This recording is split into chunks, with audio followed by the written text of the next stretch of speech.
আজকে আমার শাশুড়ির স্টারের চা খেতে খুবই মন চাচ্ছিল, তো আমরা চিন্তা করলাম কেননা আজকে আমরা বাহিরের নাস্তাটা ওখানেই করি। মূলত আজকে বাহিরে যাওয়ার প্ল্যানটা আমার শাশুড়িরই ছিল। উনি চাচ্ছিল যে আমরা আজকে ফ্যামিলির সবাই মিলে একটা জায়গায় যাই, একটু বসে চা নাস্তা খাই, এতে করে ফ্যামিলি একটা সবাই কোয়ালিটি টাইম স্পেন্ড করবে। তো যেই ভাবনা সেই কাজ, আমরা রেডি হয়ে চট করে চলে গেলাম স্টারে যাওয়ার উদ্দেশ্যে। চলুন আমার ব্লগটা দেখে নেওয়া যাক। হ্যালো, আসসালামু আলাইকুম everyone, welcome to my new blog তুমি আর আমি। হঠাৎ করেই আমার শাশুড়ি বললো যে চলো আজকে আমরা স্টার থেকে চা খেয়ে আসি। আর আমি না চা খেতে পছন্দ না করলেও স্টারের চাটা আমি খেতে খুব বেশি পছন্দ করি। অ্যাকচুয়ালি স্টারের চা অ্যান্ড ফালুদা আমার খুবই পছন্দের। তো আমরাও চিন্তা করলাম যে চলো এখনই তাহলে রেডি হয়ে বের হয়ে যাই।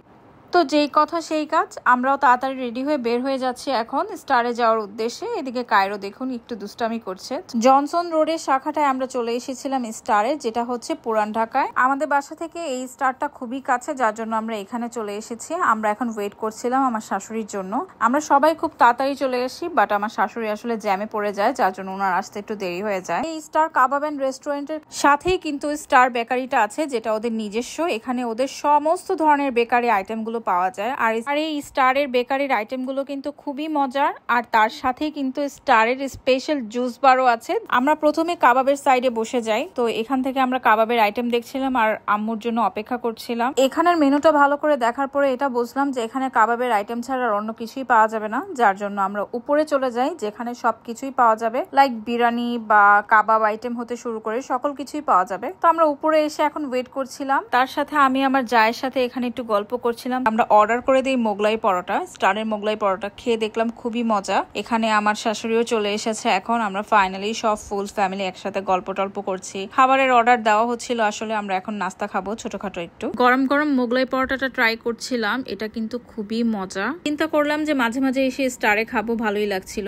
আমরা অর্ডার করেছিলাম চিকেন গ্রিল, তার সাথে করেছিলাম পরোটা, সাথে ছিল সালাদ। আমার আর আমার দেবরের জন্য পরোটা অর্ডার করা হয়েছিল, আর বাকি সবার জন্য ছিল তেল ছাড়া পরোটা। পরোটাটা অ্যাকচুয়ালি যদি একটু তেলে চুবা চুবা না হয় তাহলে আসলে আমার অত একটা জমে না। প্রথমে কিন্তু আমিও তেল ছাড়াই অর্ডার করেছিলাম, বাট আমার দেবরেরটা দেখে আমার কাছে মনে হলো যে না, ওইটাই করি। আর আপনাদের ভাইও আমার না ফেস দেখেই বুঝে যায়। তো যাই হোক, এখন আমি খাবারটা ট্রাই করছিলাম, খুবই মজা লেগেছে। বিশেষ করে এই সালাডটার সাথে যখন আমি কাবাব পরোটাটা খাই, বিলিভ মি এত মজা লাগছিল।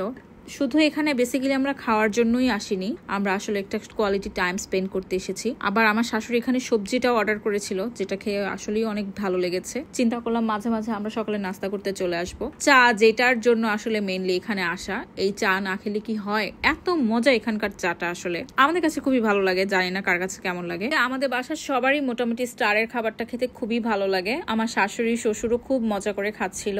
আর আজকের এই ট্রিটটা কিন্তু আমার শ্বশুর আমাদেরকে দিয়েছে, যার জন্য আব্বুকে অনেক অনেক থ্যাঙ্কস। কারণ আমাদের যাওয়ার ইচ্ছা হয়েছিল দেখে আজকে আব্বু আমাদেরকে নিয়ে এসেছে। এই আউটিংটার পরে আমরা চিন্তা করলাম আমরাও এভাবে হুটহাট করে বের হয়ে যাব ফ্যামিলির সবাই মিলে, এতে করে সবারই ভালো লাগবে। যাওয়ার পথে বিউটির লাচ্ছিটা পড়বে, তার জন্য আপনাদের ভাইয়া স্টারে থাকতেই বলছিল যে আমি আজকে সবাইকে বিউটির লাচ্ছি খাওয়াবো। তো যেই কথা সেই কাজ, আমরা চলে আসি বিউটির লাচ্ছি খেতে। এটা হচ্ছে পুরান ঢাকার ফেমাস লাচ্ছি, যেটা একবার খেলে বারবার খেতে মন চাবে। বিলিভ মি, একবার ট্রাই করে দেখবেন, যারা ট্রাই করেননি বারবারই আসলে খেতে মন যাবে, এত মজা। এটা পুরান ঢাকার ঐতিহ্যবাহী লাচ্ছি, এটা আমাদের অনেকবারই খাওয়া হয়েছে। এটা জাস্ট আপনাদেরকে একটা ইনফরমেশন দেওয়ার জন্য, কারণ যারা ট্রাই করেননি তারা যাতে এখানে এসে ট্রাই করে দেখতে পারে, এটার জন্যই বলা। আমাদের তো আজকে খুবই মজার একটা নাস্তা হয়ে গিয়েছে। আমি রাতে আজকে খেতেও পারবো নাকি সন্দেহ আছে। খুবই মজা। নাস্তা খাওয়ার পরে এরকম ঠান্ডা ঠান্ডা লাচ্ছি খাওয়ার কিন্তু মজাই আলাদা, তাও আবার এই গরমে। আমি এখন যে প্লেসটাতে আছি এটা হচ্ছে লক্ষ্মীবাজার। লক্ষ্মীবাজারের এই রাস্তাটায় প্রতিদিন স্ট্রিট মার্কেটটা বসে, যেখানে সংসারের নিত্য প্রয়োজনীয় সকল জিনিস পাওয়া যায়। তো যার যা দরকার তা এখান থেকে আসলে ইজিলি বাই করতে পারবে, সুন্দর সুন্দর জিনিস কিনে নিয়ে যেতে পারেন। আমার ভিডিওটা এই পর্যন্তই। ভিডিওটা ভালো লাগলে অবশ্যই আমার পেজটাকে লাইক, ফলো এন্ড শেয়ার দিয়ে আমার পাশেই থাকবেন। আপনাদের সাথে দেখা হবে আমার নেক্সট ব্লগে। ততক্ষণে ভালো থাকবেন। আল্লাহ হাফেজ।